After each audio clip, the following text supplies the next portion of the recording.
हे फ्रेंड, मी Swati, owner of Momzy corner.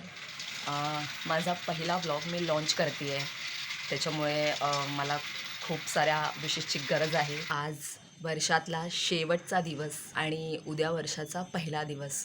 So माझं रेझोल्यूशन मी तयार केलं आहे 2025चं. 2025चं माझं काय रेझोल्यूशन असेल ते मी तुमच्याबरोबर शेअर करणार आहे. से हाय. हा माझा 5 वर्षांचा मुलगा. सो माझे जे काही रेझोल्युशन्स आहेत ते मी वेळेच्या आधीच युटिलाइज करायला चालू करते. सो माझं पहिलं रेझोल्युशन हे होतं की मी व्लॉग चालू करावा, जो मी चालू केलेला आहे आजपासून, आणि होप सो तो मी पुढे कंटिन्यू करेन. आणि मॉम्झी कॉर्नरच्या पेजला तुम्ही नक्की व्हिजिट करा. माझा एक छोटासा बिझनेस आहे ज्वेलरी बिझनेसचा, तर त्याच्याही संदर्भात मी इंस्टाग्रामवरती ॲक्टिव्ह असते. सो काय रेझोल्युशन असतील ते मी तुम्हाला सांगेनच. आणि माझे व्हिडिओ जर तुम्हाला आवडले तर नक्की माझ्या चॅनलला सबस्क्राईब करा आणि लाईक्स करा. इन्स्पायर असतील तर नक्की शेअर करा. खरं तर 31 डिसेंबर म्हटलं की लोकांची एन्जॉयमेंट चालू होते.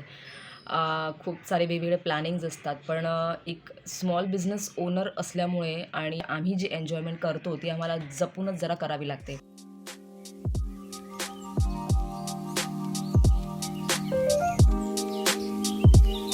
दुपारची सगळी कामं आणि जेवण आवरल्याच्या नंतर मी माझ्या प्रोडक्ट शूटसाठी लागले आणि त्यानंतर मी माझं प्रोडक्ट लिस्टिंगचं काम करत होते.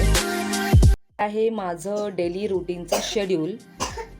हे अशा प्रकारे मी शेड्यूल बनवून ठेवलं आहे. या शेड्यूलप्रमाणे जर मी माझे डेलीचे रुटीन्स फॉलो केले तरच माझी घरातली कामं आणि बिझनेस ॲक्टिव्हिटीज वेळेत पूर्ण होतात. मी माझ्या बिझनेसला वेळ देऊ शकते. तर आता मी बनवणार आहे रेझोल्युशन फॉर 2025.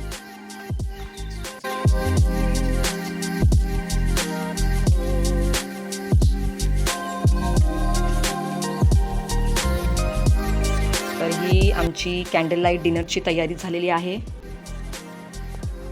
एकदम साधी आणि सोपी अशी अरेंजमेंट केली आहे ही. जास्त काही एफर्ट्स टाकायची गरज लागली नाही मला,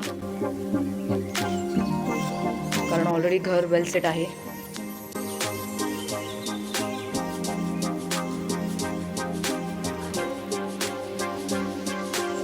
जेवणाची ताटही अशी मांडलीत. आम्ही जमिनीवरती बसतो जेवायला. सो केक कापणार आहे जेवण झाल्यानंतर. आपला एरियासुद्धा व्यवस्थित सेट करून ठेवला आहे. तो तर माझा नेहमीच असतो. सो लाईक दिस माझा आजचा ब्लॉग इथेच संपलेला आहे.